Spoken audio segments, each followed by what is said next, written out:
time home, I thought we'd do some cooking with things you're going to have in your pantry. That way you can make use of what you have. Tonight we're gonna do a classic Italian dish called Giambotta. Giambotta literally translates to junk. However, what would happen is in the Italian household on Friday night, anything that was left in the kitchen, the vegetable drawer, would be used to make basically a vegetable stew. So over the years, it's developed into a recipe, so we're gonna make this together. First thing you do, put some olive oil in the pan, and I eyeball everything. It's just the way I was raised. That's how it's done. So, you know, just a nice amount of olive oil on the bottom there. Next, we're gonna cut up our vegetables. We're gonna start with an onion. Now, you can use pre-diced frozen onions. I do have some in the freezer at all times. And if you have them frozen, they work really just as well for this dish. You can use the Vidalia onions. This is just a plain, regular old green onion. I'm sorry, yellow onion. So we're just gonna do it like that. Everything is a crude, rough chop. There's nothing refined about this dish, but it is completely vegetarian, not vegan because I do put egg in it, and some cheese, but it is very, very healthy. It's a one-pot dinner, which is fantastic and saves time. So we have our onion chopped up. Next, 2 Yukon Gold potatoes, which I've already washed. So we're gonna cut these up. And I actually should have done this first, because what we're gonna do is we're gonna take them, hopefully not cut my finger along with them. I am a very frantic, quick cook. As a matter of fact, I was thinking about naming my video series The Frantic Chef, because I cook very, very fast. And I'm very imprecise with my chops. I am certainly a cook. I'm definitely not a chef in any way, shape, or form. Nothing I can do. It should be intimidating to anybody, because if I can do it, you can do it. I'm famous for having things with lots of steps, and when I get all done telling someone the recipe, I go, and that's it. And they all laugh at me, because I think, guess in my head it's easier, but I learned to cook from my grandmother, who lived to be 104, and everything she did, her secret ingredient with cooking was love. And I think as long as you love what you do, it's always gonna come out delicious.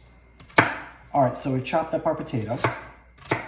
Now I'm gonna take that potato, one of my time-saving steps. We're gonna take that potato, we're gonna throw it in a bowl, and we're gonna put it in the microwave for 5 minutes. I like the Yukon Gold because they're creamy, but again, you have reds in the house, you have whites in the house, use whatever you have, and it'll work just fine. Okay. Onions in the microwave, potatoes in the microwave for 5 minutes. We're gonna go on to doing the zucchini. Leave its skin on. Obviously, if you're in the know Italian, you know that they call the zucchini, a lot of times the Italians in dialect will call it cucuzza. But really the cucuzza is the long, skinny ones, like baseball bats that people grow in their garden. You could also use that for this dish in the summertime when you have a bumper crop. The only problem with that is the skins on those are very hard and they have a big core of seeds. If you're gonna use the light green cucuzza, you would really have to make sure that you take the seeds out, and you have to take the skin off, because otherwise the skin comes out way too chewy. I tried that this summer and I was very unhappy with it until I cooked it down more. So, okay, so here's your zucchini. Again, like I said, it's really a rough chop. All right. And I did wash all the vegetables well beforehand, so the skins are all clean. All right. Next is going to be, I'm obviously getting it all over the floor as usual. Next is going to be the pepper. My daughters tell me to look at the camera, but I really don't feel like cutting my hands, so I'm not going to look at the camera. Besides, who wants to see my face? So anyway, here's the pepper. Let me just give this a rinse. Okay. All right, so again with the pepper, I sometimes buy those bags of the little peppers. I love those because the skins are thin and they're perfect for this dish. With a pepper that's as hearty as this, you have to cook it for a little longer. We're gonna make layers of flavor in this. We're going to layer it, and we're gonna get the vegetables drunk with wine, you'll see, and we're gonna layer all the flavors, and then we're gonna finish with a nice dose of hot sauce and some basil. And because it's going to need a lot of spice to it, I always put either jalapeno, but again, I couldn't find a jalapeno, so I have an Italian long hot, which again I've already washed, and we're going to dice that up and we're going to throw that in. So let's get this started. You're going to put the olive oil on a medium heat. Oh, garbage on the floor. Okay. And you can wait till the oil gets warm for the onion, but you don't. I throw it in and let it act as my thermometer. When I hear it sizzle, I know I can put my next ingredients in. When I do this dish, I routinely add each vegetable one at a time. And the reason I do that is I want to layer the flavors, and I season each one. So after I throw in the onion and I start to hear a little sizzle, I'll put a little salt and pepper. Don't use the crushed pepper. I prefer to use the pepper grinder. Costco has these great refillable ones. Very, very affordable. I always keep extra refills on hand in the pantry. All right, well, wait for that, won't waste any time. While we're waiting for that, I'm going to cut up the Italian long hot pepper. Like I said, I prefer a jalapeno, but I didn't have one, so we're going to use what we have. So we're using Italian long hot. Say you can't find that either, you can use the banana peppers, pickled banana peppers from your fridge. Just you want something just to bring just the slightest bit of heat to this. See, now we hear it sizzling. And of course, the Italian staple is here, the wooden spoon. We'll be stirring this up.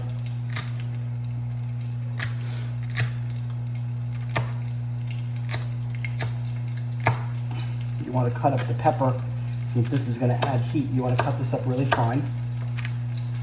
All right, let's see, I don't think I need all of that, because a jalapeno obviously is much smaller size-wise. Give this a stir up. You're going to start to sizzle. Remember, you want to saute. You do not want to fry. You do not want it to become dark. You want it to just be translucent.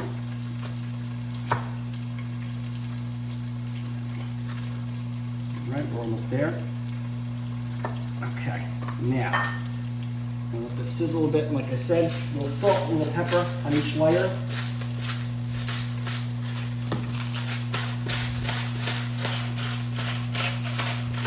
Okay, while it cooks down, we're going to crack our eggs.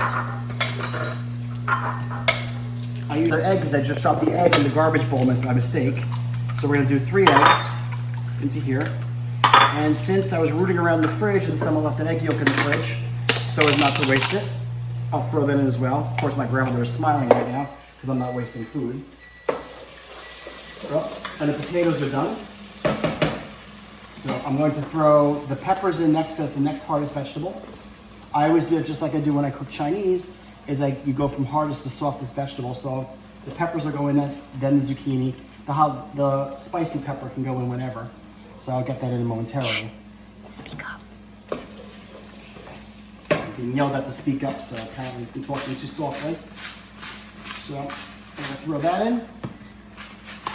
A little more pepper. I always do a little layer of salt and pepper with each layer, each vegetable that I add.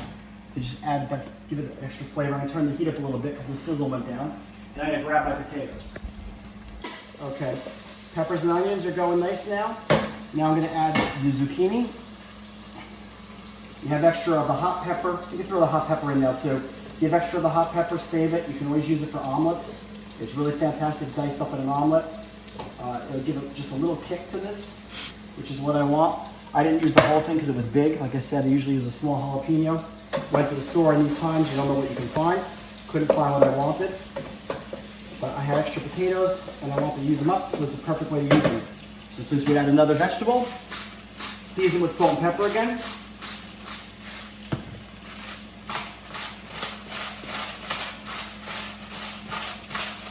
All right. Now we're gonna let that cook down. Now what can you use in here? You can use any vegetables you have on hand. That's the beauty of Giambotta. You can make your own version of vegetable stew. My mother's wasn't made like this. My mother's had mushrooms sometimes. It didn't really have the egg, which I've added to it as well. So it's really whatever you want to add to it. As you can see, here's the potato. That's 2 potatoes chopped up. And it really is, that's all you need. You think about it, 2 potatoes is nothing. But that is all you need. This plate's hot and be in the microwave. All right, so we're gonna dump that down. And those you wanna make sure you get in there and get them all mixed up with the juices and the oil, because you're gonna want them to not really brown up that much, but you're gonna want them soften up. That's why I put them in the microwave for 5 minutes, to just make this process just a little quicker. All right, and I know, big surprise, more salt and pepper. Remember, you're going to need a lot of salt and pepper, especially a lot of salt, because we're going to add tomatoes to this, and tomatoes are a fruit. And in order to make that savory, tomatoes need salt, and they need a good amount of salt.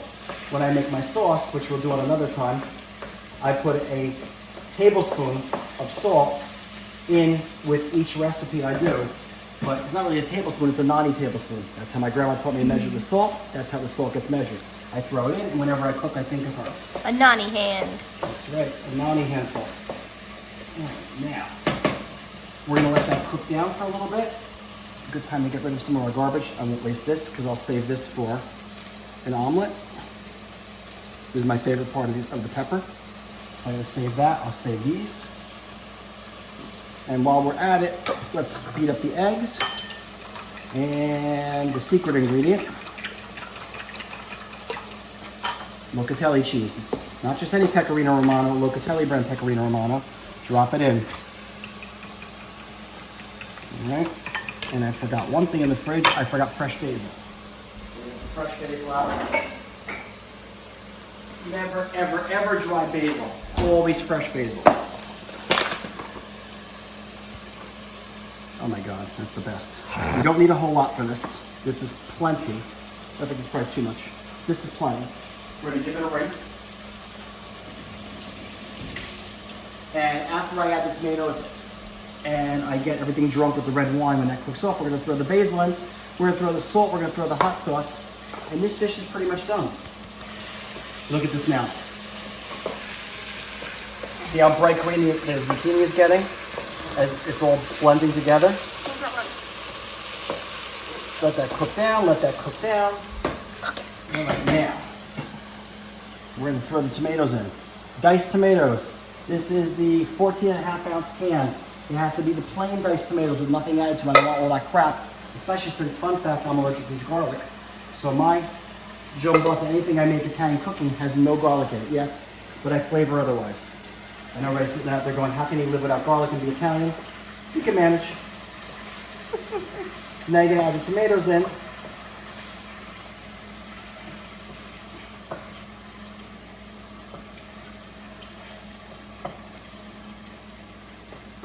This is coming out really thick, so you know what I'm gonna do is I'm gonna add just a little bit of water. Because when I add the eggs, this is going to thicken, so I'm gonna add just a little bit of water, just to give it a little more lift.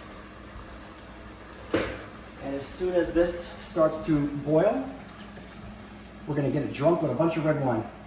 Now, what kind of red wine do you use? Whatever you like to drink with. I don't drink at all, so I have to rely on other people. But you want a wine that you would drink with. I'm not a big fan of cooking wine. I'm gonna clean up while we're talking here.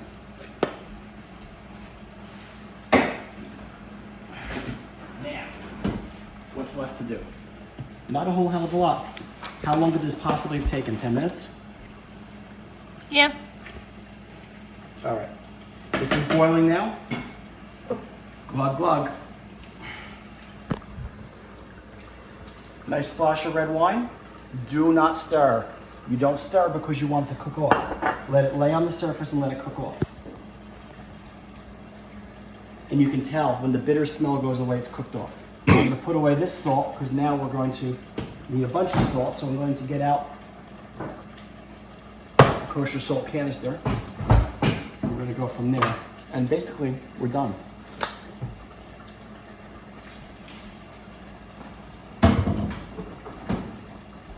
Like I said, I'm a frantic chef. I cook very fast. As you'll see when I'm going to post one for me doing my tomato sauce. And I think I'll post one doing my spicy arrabbiata sauce, which my kids love and we put on everything, including rice balls, calamari, and we also throw it over pasta. Okay, that's cooked off. Let's put our remaining ingredients in. The 90 tablespoon of salt. Wait, come over here and show it. See? Palm full of salt. For a single recipe, you put that much. The basil. Ah, nothing better than Frank's Red Hot.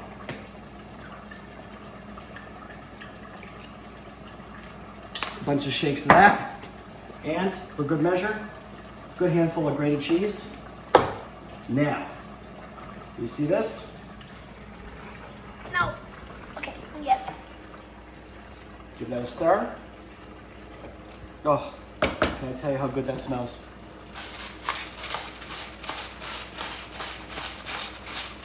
A few turns of cracked black pepper.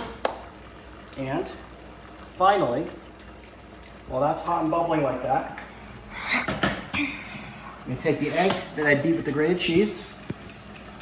I'm gonna pour it right in and watch how it changes. See the color change? It makes threads and ribbons throughout it and it thickens it up. And that is Giambotta. What you do is put the lid on, let it simmer for a little bit, and by a little bit, I just mean a few minutes, it's ready to eat. The longer it sits, tomorrow it'll taste even better. The day after, even better than that. This dish holds up well for a couple days.